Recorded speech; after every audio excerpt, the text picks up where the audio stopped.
Hi, I'm Drew Erickson, back again talking about money, not math, because I believe most people love money without realizing how often it doesn't work the same way as math. And I believe, or sorry, I love our country, but I believe our government is terrible at managing money and should not control our financial future. So my goal is to bring you value so that you can better plan for your financial future. Wow, words are hard for me today. Hopefully it gets better from here. All right, so today I'm reading an article online on Forbes.com titled Mind the Gap. These gaps in your retirement plan will surprise you by Joseph Copeland. All right, so mind the gap, the voice calls out again. Mind the gap. The warning is broadcast thousands of times each day on London's Tube, the city's public transportation system. Since its introduction over 50 years ago, Mind the Gap has become a branded slogan for British tourism, as well as a distinctly familiar phrase that signifies bringing attention to a problem that may be overlooked in the rush of everyday life. Much like the hurried and typically distracted commuters using the London Tube, most of us moving fast and headfirst into older age need to mind the ever-widening gaps in planning a secure retirement.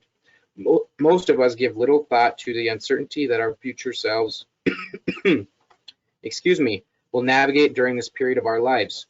We assume that just staying the course of saving a little each year, combined with income from publicly funded sources, with perhaps a little help from an employer retirement plan, will take care of those years ahead, just as it did for our parents and grandparents. So just before I continue reading, um, as as you know, if you've heard my videos before, I distinctly despise the term employer retirement plan.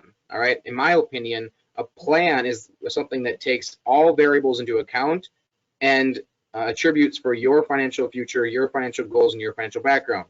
Whereas employer retirement tools that are provided to us, like pensions, 401ks, TRAs, 403bs, things like that, they are just tools. They are not an entire plan. No one is sitting behind the scenes building out this plan for you, understanding what your goals are. They are just tools that are given to you to help you plan for your future.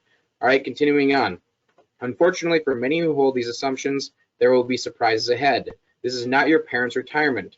Here are 3 surprising gaps that you might not be minding in your retirement plan. First, retirement is likely to be far longer than you think.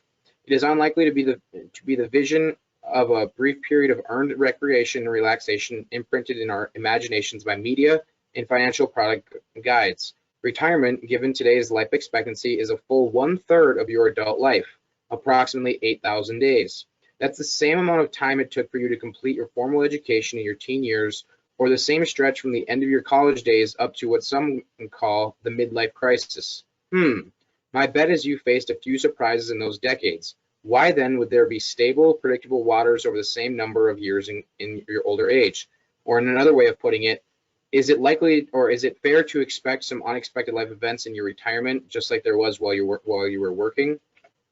Continuing on, retirement planning poses questions about future goals and objectives. Responses typically include nebulous goals such as plans to travel, volunteer, spend time with family, and to get all those hobbies that were postponed for decades. All those activities sound good for maybe a year, but how will you fill 20 plus years? Mind the gap. The gap between imagining and planning retirement as a vacation instead of an entirely new life stage. Other than work and raising children, how many pursuits in your younger years lasted for decades? Brochure images of beaches, golf, gardening, cooking, bike riding, will those activities alone happily fill your days for decades? Also keep in mind, I think they talked about it, if not, we're going to get into it.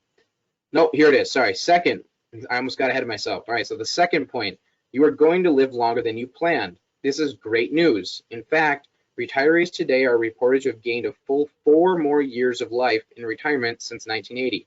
The problem is your employer's pension plan, your savings plan, and even the public and private insurers you may be depending on did not plan on your good fortune. So something to keep in mind here. 1, the fact that we are living longer is great news, but keep in mind that also means we have to plan for things like our retirement plans paying us longer, market fluctuations, tax changes, unexpected life events or medical events, your children having unexpected life events, and things like that. So the longer you live, the more likely something may happen. Ironic, isn't it? Living longer, a longevity dividend of sorts, is the gap that most people fear, outliving the savings necessary to support quality life, or worse, becoming a financial burden to your adult children. Unfortunately, there appears to be good reason to be worried.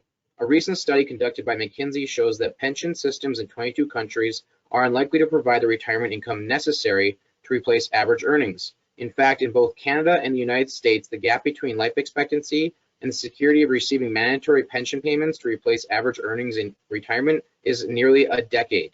That means 10 years is the pitfall between pension payments and life expectancy. Added to that, pensions are getting less and less popular and are being replaced by instead, because pensions are called defined benefit plans, they define how much they're going to pay you. They're being replaced for defined contribution plans like 401ks, 403bs, etc. Something where you contribute and you may receive a match, but what they've done is these companies and the retirement companies have found that they cannot handle the risk of paying you for an infinite amount of time depending on how long you live. So what they did is they shifted the risk from themselves onto us, the consumer and the hard worker. So now it's up to us to plan for our future, because the reality of it is, while you're working for your company, they're providing you the retirement tool like a 401k, but as soon as you leave, they don't care how long it lasts for you, as long as you like it while you're there. So if it runs out in 1 year, 5 years, 10 years, 15 years, 20 years, they did their part. The risk is on you, not them. Mind the gap.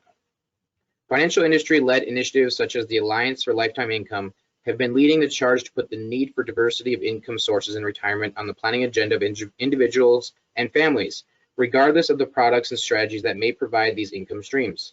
The need for lifetime income is critical to mind the ever-widening lifespan to wealth span gap. Third, and finally, few plan on social gaps in retirement.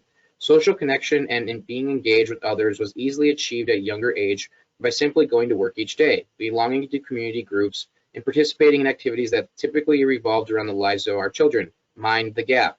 Out of the workplace and with children having moved on, staving off the now chronic condition of social isolation requires reaching out and establishing new sources of connection.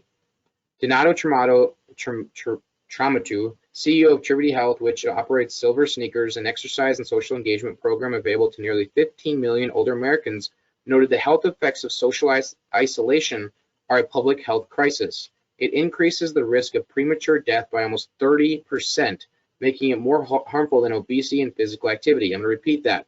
Social isolation increases the risk of premature death by almost 30%, making it more harmful than obesity or physical activity. Now, I'm no doctor, but I know from other things that I've read, especially for both males and females, it can be negative effects of social isolation, but especially for men, if you are not physically, emotionally, and socially active, it can almost cut your retirement years in half, from what I've read. I'm not the scientist, don't quote me. That's just what I believe I've read.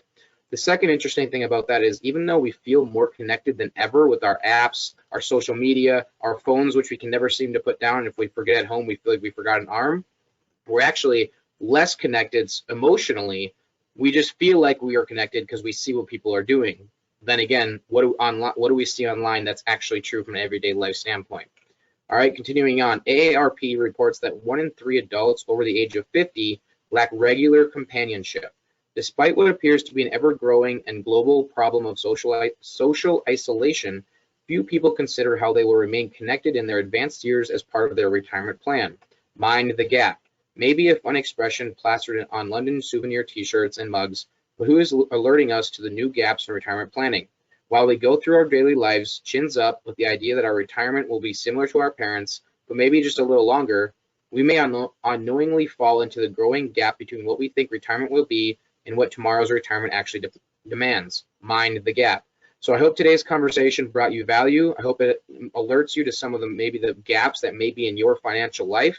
Please keep in mind that we don't know what we don't know. So don't ever stop learning. Don't stop being aware or being open-minded to new ideas. And overall, mind the gap. I hope today's conversation brought you value, and I appreciate your time, taking the time to participate in this video or podcast. Please let me know what you think by reaching out, commenting, or even better yet, if you enjoyed the conversation, share it with a friend. Thanks again for your time, and I hope you have a great day. Bye.